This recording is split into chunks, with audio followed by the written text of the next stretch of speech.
you said, my name is Mark de Haas, and I'm working out of the Schiphol office near Amsterdam, so at the Amsterdam airport actually.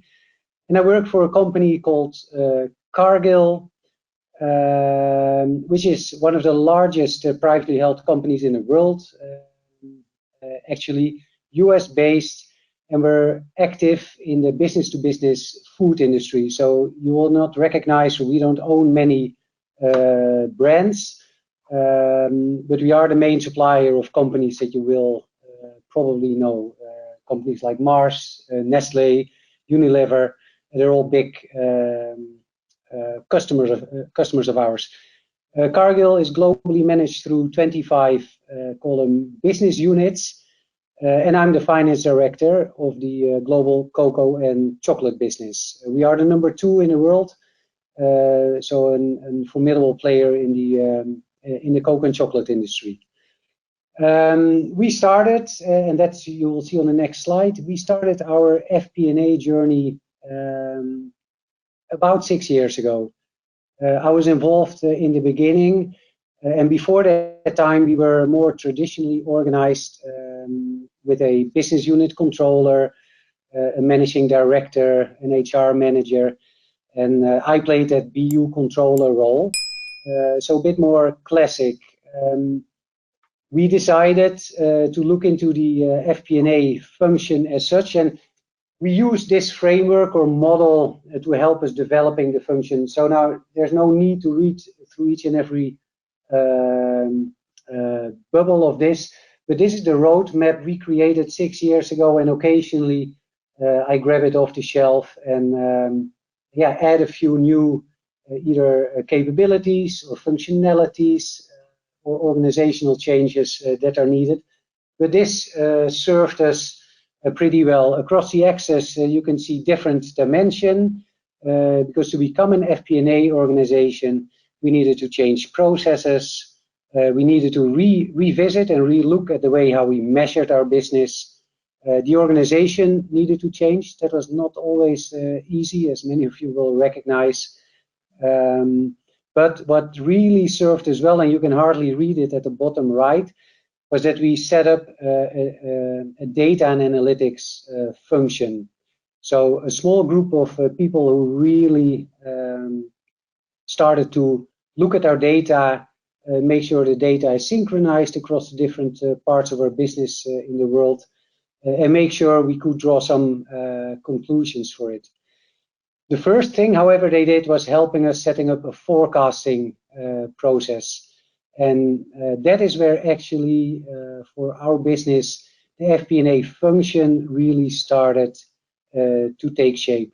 In my opinion, and Hans didn't ask the question, but I'll pitch it to you anyway, without a proper forecast or some kind of forecasting methodology, it's impossible to play a proper FP&A role for your business.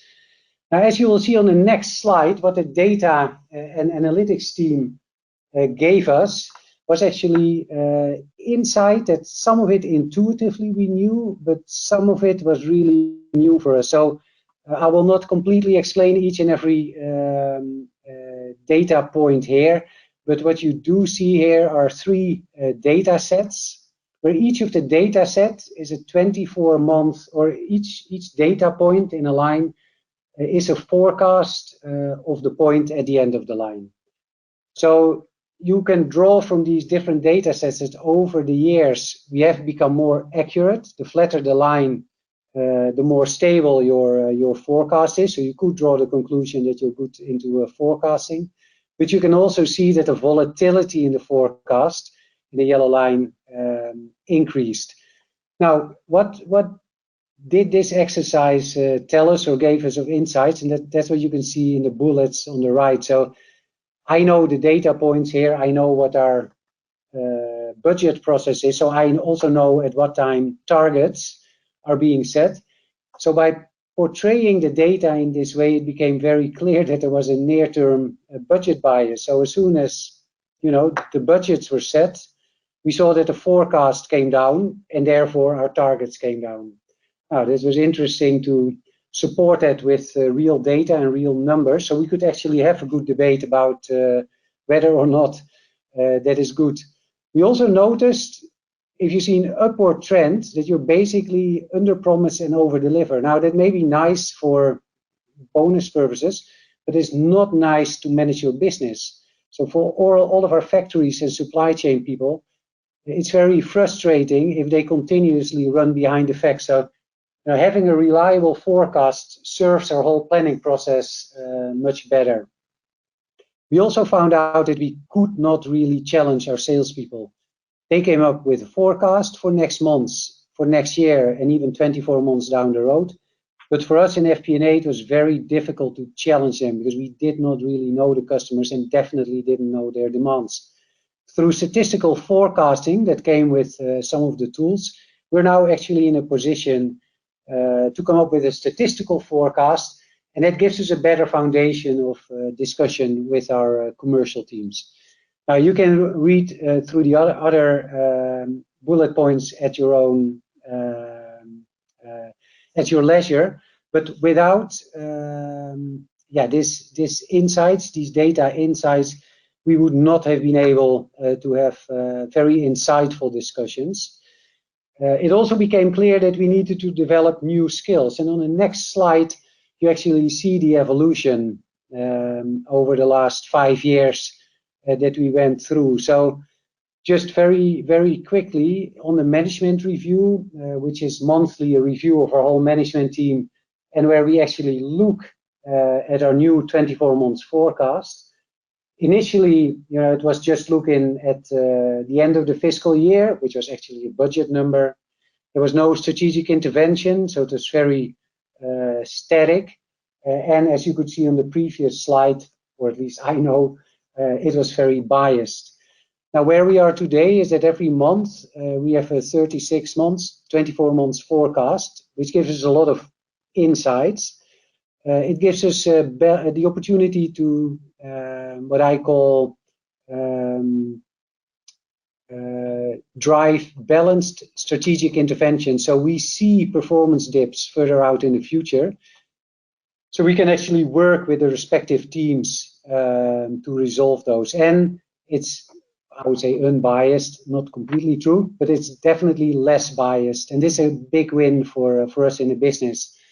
And on the KPIs, I think we also made some very big steps where we worked with some leading indicators, but most of them were actually internally sourced and very traditional, budget, volume, etc. I think we all know them. Now it's much more driver-based. We use some outside references, which helps in the discussion, and also using some more unconventional metrics like weather forecast, which for our business is actually an important insight. Now then the middle section, scenarios, I think a hot topic of the FP&A board. Scenario analysis is an important part of driving the business discussions. And we're now actually in a position to once or twice a year build some pretty sophisticated scenarios and have a discussion with our management team on those. They are highly complex. It takes a lot of time to prepare them, but they are generating a lot of insight.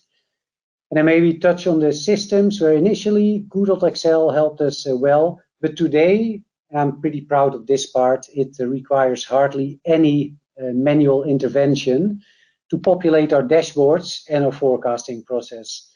So pretty happy about that.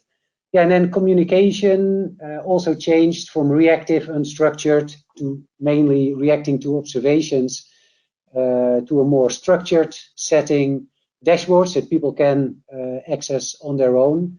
And we're actually assessing solutions. While we were trying initially to develop solutions, we're now checking the validity of the solutions. And this, personally thought it was a very nice development. And if you look at the last slide, which is the next one, you will see our evolution over time. Again, no need to read each and every one of them, but we moved from the right actually to the left to make it easy, where we initially started with organizing our data management, setting up the data function as such, then automated and moved into planning and budgeting more in the center. And today we're focusing in FP&A much more on the strategic side of our business. So we're interacting with many different functions, not only finance, but also sales, supply chain, operations, commercial planning, you name it. We're interacting with all of these functions. So we're slowly moving out of the hardcore FP&A, finance area, but that was definitely needed to get the ball, the FP&A ball in this case, rolling. What we did when we transitioned from the right to the left is that once a process was established or became more mature, we moved it to another part in our organization who was much better equipped to do it in an efficient way.